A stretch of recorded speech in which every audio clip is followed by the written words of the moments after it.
Laurent, bonjour Laurent, on y est, on connaît Salut la Pierre. liste des engagés pour les 24 heures du Mans que vous pouvez voir dans ce nouveau numéro de Track Limit. Voilà, on vous l'a fait défiler, on va revenir au début, c'est évidemment mieux. Mais ça y est, la liste des engagés des 24 heures du Mans 2024, encore provisoire comme vous pouvez le voir, mais on a enfin la totalité des équipages puisqu'il y a encore quelques points d'interrogation et avec Laurent dans ce nouveau numéro de Track Limit, on va passer en revue un petit peu les nouveautés de cette nouvelle version de la liste des engagés. Laurent, on va commencer par ce point qui était forcément très attendu, Sébastien Vettel ou pas Sébastien Vettel. Porsche a fait le choix. Porsche a choisi, on va dire, l'expérience, le même équipage qu'il y avait sur la numéro 75 l'an dernier. Mathieu Jaminet, Felipe Nasser et que je ne me trompe pas, Nick Tandy. Voilà, c'est ça. Bon, c'est une décision, on va la dire logique, Laurent. C'est quand même, il faut gagner les 24 heures du Mans pour Porsche. J'ai aucun doute sur la qualité de Sébastien Vettel en tant que pilote. Mais là, on a trois pilotes qui connaissent l'épreuve, qui connaissent la voiture, qui connaissent l'endurance. C'est quand même, à mon sens, un choix logique. Est-ce que c'est un peu ton avis? Oui, c'est mon avis. Ça aurait été un peu bizarre de faire débuter Sébastien Vettel au Mans sans avoir fait de course auparavant. Il y a les 6 heures de Spa, mais les 6 heures de Spa, les équipages sont complets, il n'y a que deux voitures et pas trois. Alors, il est vrai que Porsche aurait peut-être pu aussi, on l'a vu dans le passé, faire rouler une troisième voiture pour Spa, mais il y a aussi un nombre de places à respecter. Donc voilà, je pense on a plutôt joué la sécurité en faisant rouler des pilotes qui connaissent bien et la voiture, et la course, et le team, pour essayer d'arriver à décrocher cette victoire après celle des 24 heures de Daytona en IMSA. On est d'accord, c'est évident que connaissant l'exigence de la course du Mans, il faut quand même avoir aussi cette expérience de l'épreuve. Là, on a trois pilotes qui l'ont, sans compter évidemment l'expérience de la voiture, même si Sébastien Vettel avait pu rouler uniquement en essai. C'est Pas un beaucoup, choix hein. qui est compréhensible de la part de l'encadrement Porsche. Forcément, la présence de Sébastien Vettel, ça aurait amené une visibilité, voilà, on cache jamais Bah, que dans la c'est course, il y a peut-être aussi l'aspect marketing, on est d'accord, Laurent, mais là, on reste quand même sur les 24 heures du Mans et on sait que c'est Porsche, reculé pour, évidemment, faut gagner.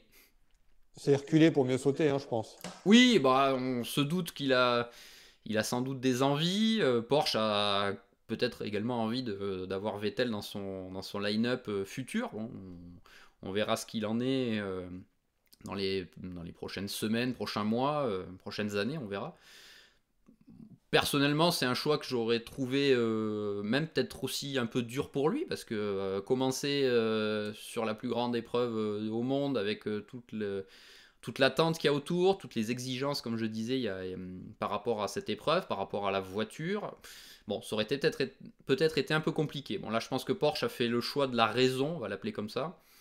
Il n'a Et, pas roulé de nuit, hein. et il n'a pas roulé de nuit en plus. Bon, comme tu disais, il n'allait pas faire la course de Spa qui est ce week-end. Ça faisait quand même pour beaucoup d'inconnus à mon sens. Là, c'est le choix, voilà, comme je dis, de la raison. Trois pilotes qui connaissent la voiture, qui se connaissent. Bon, je pense que ce choix-là, Porsche, j'espère, enfin, il n'y a pas de raison, mais ils ne le regretteront pas, puisque voilà, ils ont toutes les cartes en main pour bien faire, sachant que la voiture est performante en plus depuis le début de la saison. Et comme je le dis, c'est un équipage d'expérience aujourd'hui, donc pour moi, c'est le bon choix. C'est le bon choix. Après, on verra la réalité de la course, mais c'était effectivement, Laurent, le point principal le point d'interrogation principal de cette liste des engagés des 24 heures du Mans au niveau hypercar, évidemment. Puisque il y avait la plupart des équipages, on est d'accord, étaient déjà composés. On n'avait que peu de doutes sur ce qui allait sortir dans cette liste. L'autre point, Laurent, c'était, alors ça a été annoncé un petit peu avant la révélation de la liste, mais c'est la présence de Felipe Drugovich sur la numéro 311 du Willen Cadillac Racing. On vous l'avait indiqué il y a quelques jours sur Endurance Info, donc pour vous, c'est pas une surprise si vous nous lisez régulièrement. Qu'est-ce que tu penses, toi, Laurent, de ce choix de Felipe Drugovich? Bon, là, il y aura aussi cet aspect débutant, mais bon, Felipe Drugovich, il a quand même un peu plus d'expérience en endurance. Un peu.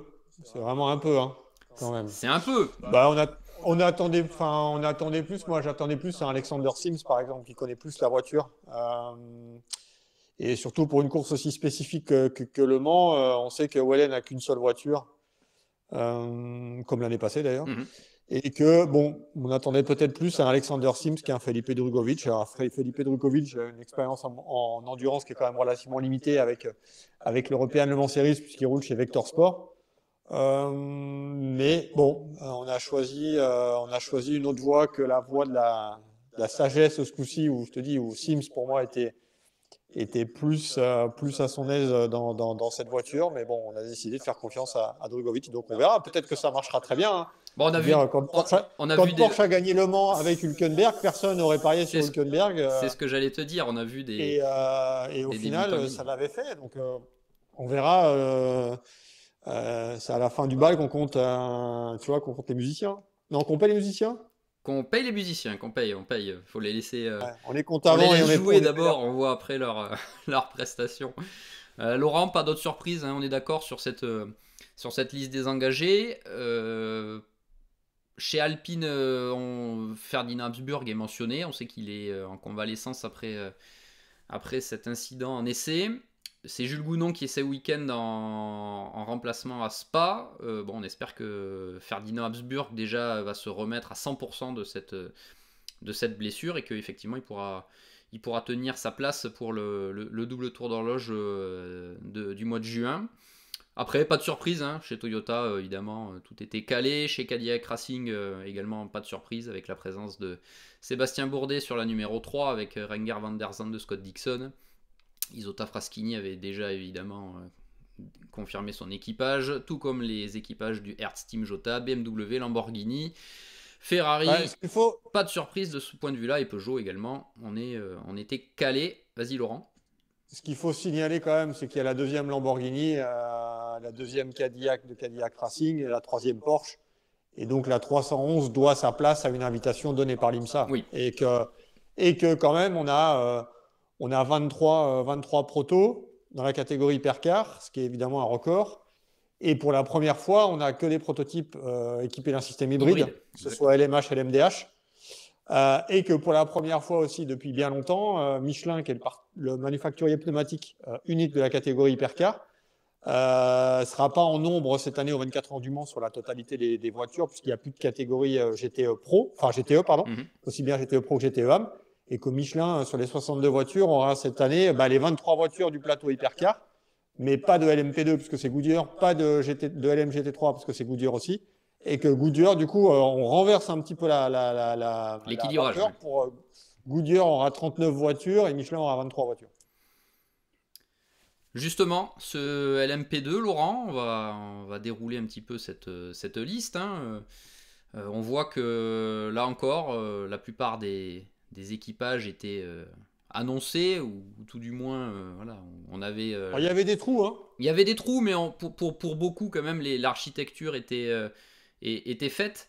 En plus, on a eu des annonces, encore une fois, qui ont été faites juste avant la révélation de la liste. Je pense notamment, on va prendre quasiment dans l'ordre, mais notamment Patrick Pilet qui va rouler chez Vector Sport. C'est bien de revoir Patrick sur cette épreuve qu'il affectionne, en plus une catégorie aussi qu'il affectionne, Laurent. Ouais, oui, c'est pas la première fois que Patrick va rouler en LMP2. On se souvient de son arrivée un peu tardive quand il avait remplacé un pilote chez IDEC qui n'avait pas roulé. Et depuis, Patrick, il a fait une bonne partie de sa carrière en Porsche au Mans, et ces dernières années, c'est plus en LMP2, de par aussi le fait qu'il ne soit plus, on va dire, factory driver avec Porsche. On était censé avoir 15 LMP2, on en a 16, ce qui est plutôt pas mal. Alors oui, on peut encore critiquer le fait qu'il y ait que ce soit monotype, que ce soit que des Eureka 07, mais ça, c'est comme ça. Hein, maintenant, il faut s'y habituer. Et moi aujourd'hui, personnellement, ça me choque pas. Et puis, il y a quand même quelque chose qu'il faut signaler par rapport au nombre. On sait qu'on a une égalité parfaite, ce qui n'était pas prévu à la base, entre LMP2 Pro et LMP2 Pro Am. C'est ce que j'allais dire. On a des équipages qu'on demandait à changer de Pro à Pro Am. Et là, pour la bonne et simple raison, c'est que pour avoir discuté récemment avec pas mal d'équipes, les équipages ont quand même été assez difficiles à monter d'un point de vue financier. Ça coûte cher. On ne peut pas dire que l'économie en ce moment aille soit au beau fixe. Et forcément, c'est un peu compliqué. Et donc, il a fallu faire des concessions. On a vu qu'Albert Costa, notamment, avait un petit peu sauté chez Nielsen Racing, qui est obligé de laisser sa place. Alors qu'Albert Costa, ça fait partie, enfin, pour moi, ça fait partie des pointures de la catégorie LMP2, enfin même en GT d'ailleurs, et qu'il est vainqueur sortant avec Inter Europol, et qu'au Exactement. final, il n'y a pas de baquet. Donc ça, c'est quand même assez, c'est quand même un peu inquiétant. Et qu'il y a quand même des équipages qui se sont bouclés à la dernière minute, et on a quand même pas mal de changements par rapport à ce qu'on a en ELMS, avec des équipages qui ont été recomposés, remaniés, et on a quand même pas mal de nouveautés. Comme tu dis, voilà, l'architecture était présente, certes, mais effectivement, il y a quelques changements, plusieurs changements, comme tu le rappelles. Euh, Par contre, le niveau, certes, il y a du changement, mais le niveau sera encore une fois très relevé. Alors, il y a des équipages pro-am, hein, et comme en égalité avec les pros, si on peut appeler ça comme ça. Il y a quand même des équipages pro-am qui, à mon avis, pourront largement jouer la victoire au général du LMP2. Je pense à l'équipage AF Corset avec François Perrodo, Ben Barnicot, Nicolas Varonne. Faudra peut-être dans le jeu des pronostics pas délaisser les pro-am pour dominer la catégorie LMP2. T'es un peu d'accord ou tu Ah, penses que ça les pros auront quand même une prédominance, on va dire? bah, le truc, c'est que tu es face quand même à la course, à une course d'endurance qui est très dure, qui est très compliquée, où il peut y avoir pas mal d'aléas, aussi bien météorologiques que techniques. Maintenant, bon, le niveau en P2, entre guillemets, pro est quand même hyper relevé, mais tu n'es pas à l'abri de problèmes techniques, d'abandon. Et c'est sûr que tu as des équipages pro-am qui peuvent peut-être arriver à se faire une place, hein. Il faut toujours composer avec les temps de conduite des pilotes. Généralement, le pilote bronze, qui pourtant, même si c'est lui qui amène une grande partie du budget, c'est quand même lui qui a tendance à se mettre en recul quand tu veux jouer le résultat. Après, on va laisser rouler au maximum les pilotes pro. Ouais. Avec Inter Europol, vainqueur sortant qui retrouve Le Mans cette année avec Jakub Smikowski, Vladislav Lomko et Clément Novalak. Et Inter Europol qui sort d'ailleurs d'une victoire, Laurent, en ELMS au Paul Ricard, une victoire convaincante, hein, puisqu'ils ont même entreaperçu le doublé, un problème technique qui a empêché cela, mais ils arrivent lancés et sur la victoire au Paul Ricard et sur leur victoire de l'an dernier. Et puis après, les habitués de la scène Ah, LMP2 et la scène LMS. c'est On cite United, on peut citer Nielsen, on cite Algarve, Duquesne, DKR. Cool Racing évidemment sera là. Panis Racing aussi. c'est quand même la catégorie de la fidélité, on va dire. Je veux dire, Exactement. les Exactement. équipes LMP2 qui étaient en WEC avant et qui souhaitaient se servir de la catégorie LMP2 pour que ce soit un tremplin pour aller en hypercar, comme WRT et Prema avec Lamborghini. Ces gens-là sont passés dans la catégorie Rennes, et tu retrouves, maintenant que tu n'as plus de LMP2 en WEC, bah, tu retrouves les équipes LMP2 qui roulent en European Le Mans Series. Donc il n'y a pas de surprise il n'y a pas de surprise au niveau des équipes, et je ne pense pas qu'on voit pléthore de nouvelles équipes dans les années qui viennent, même si on n'a pas eu l'annonce officielle d'un prolongement de la catégorie actuelle LMP2. Mais bon, ça semble quand même être plutôt dans les tuyaux, ce qui, je pense, mais ça c'est un avis personnel, est plutôt dans le bon sens d'un point de vue économique. Ça permet aussi aux équipes de rentabiliser les voitures un peu plus longtemps. Ça permet peut-être aussi aux législateurs de peaufiner un peu le règlement pour pouvoir fournir un règlement qui respecte une équation économique qui tienne la route, et aussi avoir des voitures qui plaisent aux pilotes, ce qui était le but et ce qu'est la catégorie LMP2 actuelle. Même si c'est une catégorie LMP2 actuelle qu'on a vu un peu en dents de scie, parce qu'on les a un peu bridés pour leur lâcher un peu maintenant que les hypercars ont pris un peu d'air. Mais le plateau est toujours aussi, le plateau en LMP2 est toujours aussi intéressant. Oui, qualitatif. Et tu fréquentes les paddocks tout comme moi. Tu sais que les pilotes ou les équipes apprécient, et le public aussi apprécie cette catégorie, parce que on nous le dit souvent, c'est aussi là où on voit le travail des équipes, puisque tout le monde et des pilotes, puisque tout le monde a la même voiture. Bah, Donc celui qui travaille le mieux en général est le mieux récompensé. alors moi, ça c'est ce qui me fait plaisir. Maintenant, il est vrai que tu peux regretter que toutes ces voitures soient des châssis identiques. le moteur identique, mais ça peu importe parce que même si le châssis est différent, le moteur est identique, les pneumatiques aussi. C'est le seul bémol que moi je trouve ces dernières années, c'est que c'est très lisse, tu vois, les mêmes La pneus, les diversité, mêmes oui, oui. moteurs. Donc c'est un peu dommage par rapport à ce qu'on avait avant en termes de diversité où tu avais, mais ça, bon, c'est un temps qu'on connaîtra plus, mais des voitures ouvertes, des voitures fermées, des différents looks, alors que maintenant c'est quand même très très standardisé. Mais maintenant, oui, alors les détracteurs vont dire que c'est chiant parce que c'est que des Oreca 07. Maintenant, c'est l'Oreca 07 qui a été préféré par les équipes. Bah, il faut l'accepter et comme ça, au moins, comme tu le dis, ça permet de mieux voir et de mieux cerner qui travaille bien et qui fait du bon taf. Laurent va passer à la dernière catégorie qui fait ses débuts au 24 heures du Mans, le LMGT3. Là également, la plupart des inscrits que l'on avait vus étaient connus, hein, puisqu'ils sont évidemment issus pour la quasi-totalité du championnat du monde. On rappelle qu'il y avait en invité la Ford Mustang de Proton Competition, la McLaren la McLaren du Inception Racing, plus l'arrivée de JMW Motorsport, un des fidèles de l'épreuve, du GR Racing, également fidèle, et de Spirit of Race, pour compléter le peloton des voitures qui sont engagées à l'année en championnat du monde. Qu'est-ce qu'on peut dire, Laurent? Pas de surprise que ce soit sur évidemment les voitures du championnat du monde et encore moins sur celles des 24 heures du Mans. On notera la présence de Chris Smith chez Proton qui sera de la partie, lui qui est pilote officiel Ford cette année après avoir longuement œuvré pour le clan Audi. Qu'est-ce que tu peux nous dire sur cette liste LMGT3 par rapport Bah, aux voitures dont on ne connaissait pas encore la totalité des équipages? moi, j'ai pensé à un moment que Proton allait retirer sa troisième Ford pour faire entrer la deuxième 963 dans la catégorie hypercar. Mais ça n'a pas été le cas. Donc voilà, donc on a toujours une Ford Mustang supplémentaire. Après, ça, c'est un peu l'année de la nouveauté pour tout le monde, hein. Le fait que tu aies une nouvelle catégorie, tu as un nouveau, entre guillemets, manufacturier pneumatique avec Goodyear en WEC, et donc en 24 heures du Mans. Des nouvelles voitures, même si, bon, les voitures qui roulent, alors, mis à part certaines, comme les nouvelles, comme la Ford Mustang ou la Corvette, même si ces voitures-là ont fait les 24 heures de Daytona, mais les autres ont quand même plus d'ancienneté avec les 24 heures de Spa, toutes les courses GT World Challenge Europe, où c'est quand même des courses d'endurance. Donc moi, je ne me fais pas de soucis. On n'est plus en 2006-2007 avec des voitures de coupe monomarque dérivées pour la compétition. Donc il y avait quand même des problèmes sur la durée. Là, tout est affûté. Les équipes, c'est des équipes qui arrivent pour la plupart du LMGTE ou qui arrivent du GT3 dans d'autres championnats et donc qui sont rodés à la tâche. Donc là-dessus, moi, je vois pas de problème particulier, de problème majeur. Je pense que ça va même être une course intéressante. Alors, on peut regretter aussi que ce soit du pro-am. Maintenant, là aussi, le problème, c'est toujours pareil, c'est que si tu mets du pro, après, les gens vont gueuler parce que ça coûte trop cher.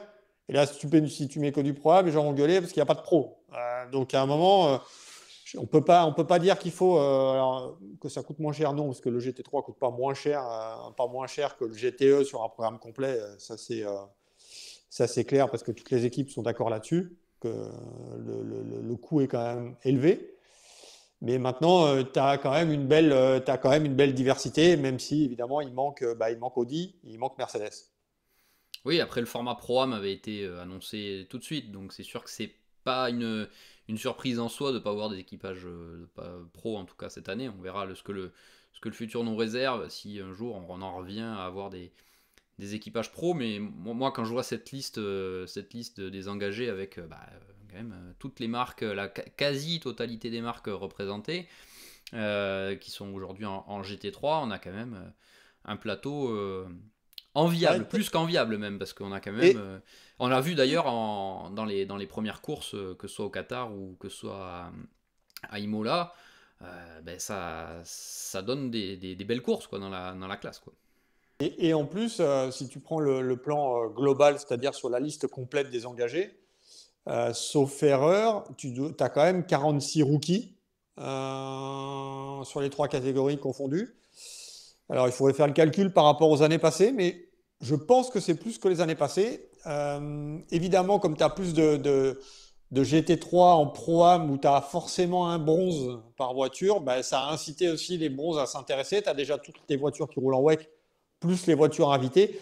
Et tu as des pilotes, tu as pas mal de pilotes bronzes qui vont découvrir les 24 heures du Mans, hein. Je peux en citer un comme ça qui me vient à l'esprit, c'est Darren Long, par exemple. Il y a James Cottingham. Donc il y en a quand même plusieurs, si tu veux, qui vont débuter au Mans. Donc ça a modifié un petit peu l'échiquier au niveau des équipages. Et après, vu que tu as beaucoup de rookies, tu as quand même des pilotes qui étaient quand même habitués à faire les 24 heures du Mans, comme on l'a écrit dans un article, ce qu'il fallait retenir de la liste. Tu as quand même, enfin moi, je vais pas dire, enfin choquant, ouais. Enfin, moi, je trouve ça vraiment désolant de ne pas voir, même si je sais que tout a un temps pour tout, mais tu n'as pas de Romain Dumas, tu n'as pas d'Olivier Plat, tu n'as pas de Jimmy Bruni, tu n'as pas de Julien Canal, tu n'as pas d'André Negrao. Les historiques des dernières années qui, effectivement, dans un sens, bon, paye, je ne sais pas si on peut appeler ça paye, mais qui sont malheureusement tributaires, effectivement, de ce renversement dans les catégories au niveau des nombres. Et puis des mecs qui font partie des pointures. Je veux dire, peut-être que Romain est peut-être le plus âgé des pilotes que je viens de citer, mais quand tu vois le palmarès qu'il a, l'expérience sur une course comme ça. Toujours se souvenir d'Henri Pescarolo quand il faisait rouler des jeunes, alors que Henri était quand même sur la fin de carrière de pilote. Quand tu vois l'expérience que ça a apporté aux jeunes pilotes, que ça les a... tu vois, pour se faire à la course et tout. Alors, je veux bien croire que les temps ont changé, qu'on n'est plus comme on était, que maintenant les jeunes roulent beaucoup, avec les différents championnats qu'il y a partout. Donc, c'est des pilotes qui roulent quand même quasiment tous les week-ends et même des gentlemen. Et ne pas avoir ces pilotes-là au départ des 24 heures, ouais, moi, ça me chagrine un peu. Alors, je veux bien croire que tu ne peux pas mettre tout le monde, ça c'est sûr. Mais maintenant, dans certaines équipes, ce que je peux comprendre, c'est que tu privilégies aussi l'équation financière, ce qui est normal parce que sinon tu ne boucles pas. Oui. Mais par contre, c'est au détriment de pilotes. C'est comme ça. À un moment, il faut l'accepter et on n'a pas le choix. Non. Et c'est peut-être là, effectivement, où les autres années, on avait une catégorie, notamment GTE Pro, où c'est des pilotes qui, si n'étaient pas placés dans la catégorie reine, ils étaient souvent basculés là-dessus. Voilà, l'architecture aujourd'hui du championnat, hein, parce que ça reste quand même une course du WEC, donc Hypercar et LMGT3 donne ce panel aujourd'hui. Il y a toujours des perdants, et malheureusement, c'est vrai que des grands noms ne seront pas là cette année. On verra ce que réservera le futur. Mais je te rejoins sur ce point-là. C'est vrai que c'est dommage de ne pas voir ces noms qui ont marqué l'histoire pour certains, ou sont des habitués et peuvent faire jouer leur expérience ou des voitures, mais surtout de la course, quand on sait l'importance qu'a cette expérience, cette connaissance des subtilités de l'épreuve au Mans pour essayer d'être performant. On peut avoir une très bonne voiture si on n'a pas la connaissance à un moment de comment ça se passe, comment ça se déroule, ces fameuses transitions des séquences de courses nocturnes avec le retour au jour. C'est quelque chose qui n'est pas inné, et ça, il n'y a que l'expérience qui fait ça c'est certain. Et puis, c'est pas comme si ces pilotes n'avaient pas eu de contact ou tu vois, étaient restés en dehors de tout. C'est des pilotes pour avoir discuté quasiment avec tous, ou avec tous même. C'est des pilotes qui avaient des contacts à droite à gauche, mais les contacts ne se sont pas finalisés parce que les équipes privilégient le côté financier. En fait, c'est même pas que ces pilotes ne sont pas attractifs, parce qu'on veut bien d'eux. Le seul problème, c'est que je sais pas, tu n'es pas trop d'équipe, tu vas pas demander à un Romain Dumas ou à un Olivier Plat ou à un Jimmy Bruni. Alors Jimmy Bruni, c'est un peu différent parce qu'il est quand même encore plus proche de Porsche. Mais tu vas pas demander à ces gens-là d'amener plusieurs centaines de milliers d'euros. Et maintenant, et à contrario, tous les pilotes qui amènent du budget amènent pas forcément un budget conséquent comme il faudrait normalement. Donc tu as aussi des équipages qui sont montés à la dernière minute et que peut-être qu'en fin d'année, il faudra remettre de l'argent au pot parce qu'à un moment, il va y avoir un trou en fin de saison. Mhm. Et ça, ça c'est problématique, mais c'est pas problématique avec le Mans, hein, c'est problématique avec la vie actuelle et le sport auto actuel. Hein. Ça coûte de plus en plus cher, tout augmente. J'entendais tout à l'heure à la télé, tu as des stations-service sur l'autoroute aujourd'hui qui vendent le carburant 2,40 € le litre, si tu veux. Donc tout a augmenté. Je veux dire, on tape aussi sur les promoteurs qui évidemment faut augmenter, mais eux aussi payent le circuit plus cher, payent les infrastructures, payent le matériel. Donc au final, qui paye à la fin de la chaîne? Bah voilà. Et c'est pour ça que tu as des équipages qui se sont montés au Mans à la dernière minute aussi. Parce que c'est une course qui dure 24 heures, tu as la journée test une semaine avant, c'est la course la plus médiatisée, c'est la course qui coûte le plus cher. Donc forcément, quand tu fais l'équation et que tu arrives à la fin, quand tu vois ce que ça coûtait en, je sais pas, allez, 2012, la première année du WEC, et ce que ça coûte en 2024, ça a pulvérisé. Mais Ouais, comme bien le sûr. coût de la vie entre 2012 à 2024 a aussi pulvérisé. Bah, et d'autant plus, on le voit malheureusement ces derniers temps, du fait du contexte global, hein, au-delà du sport auto, c'est sûr que l'inflation, la période inflationniste a touché tous les aspects de la société, hein, pas que le sport auto, et donc le sport auto a été touché. Et comme tu dis, il faut répercuter ça à un moment. Et c'est sûr que je pense pas qu'il y ait une équipe qui dise à un Romain Dumas, un Gianmaria Bruni, non, on veut pas de toi. J'ai un peu de mal à le croire. Mais effectivement, à un moment, le chiffre en bas du tableur Excel pour monter le programme, bah, il rentre en jeu, quoi. Et on peut être un double vainqueur du Mans, on peut être un pilote avec d'expérience dans toutes les catégories possibles inimaginables. Et bon, on se retrouve à pied cette année, Mais, en partie à mais cause de ça. Ouais.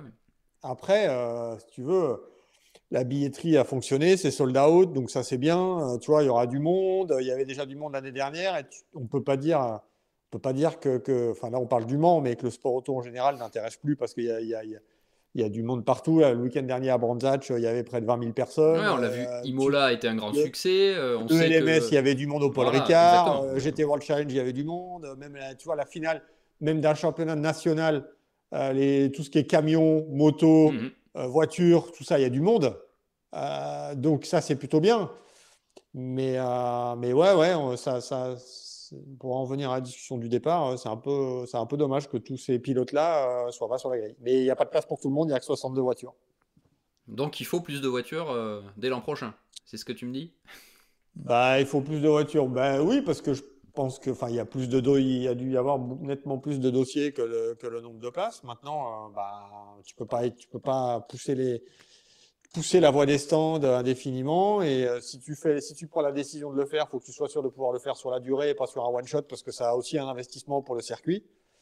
Et qu'avant de faire des investissements en 2024, je pense que tout le monde réfléchit où est-ce que tu mets le moindre euro, parce que tu risques de le prendre dans la tête si jamais ça fonctionne pas. Il suffit que tu aies un grain de sable comme on a eu le Covid en 2020 et puis tout peut capoter, tout peut vite capoter. Hein. Je te rappelle qu'en 2020, tout le monde a annoncé la fin du sport La fin, auto. Hein. exactement. Tout le monde Tu était vois, mort. et 4 ans plus tard, il n'y a jamais eu autant de voitures sur les circuits dans les différents championnats et tout tourne à plein pot. Mais il faut assurer à pérenniser l'avenir. Donc pour des courses comme Le Mans, comme Daytona, comme Spa, le Nürburgring, toutes ces courses majeures emblématiques, bon, ça a toujours une aura, tu vois, mais après, il faut aussi pérenniser la base. C'est un Bon, vaste voilà. sujet dans Bon, là, lequel on on sort du rentrera pas Mans. aujourd'hui, Laurent, mais tu Ah as non, là, on raison, c'est sort des sûr. 24 heures du Mans. C'est sûr, c'est sûr. Hmm.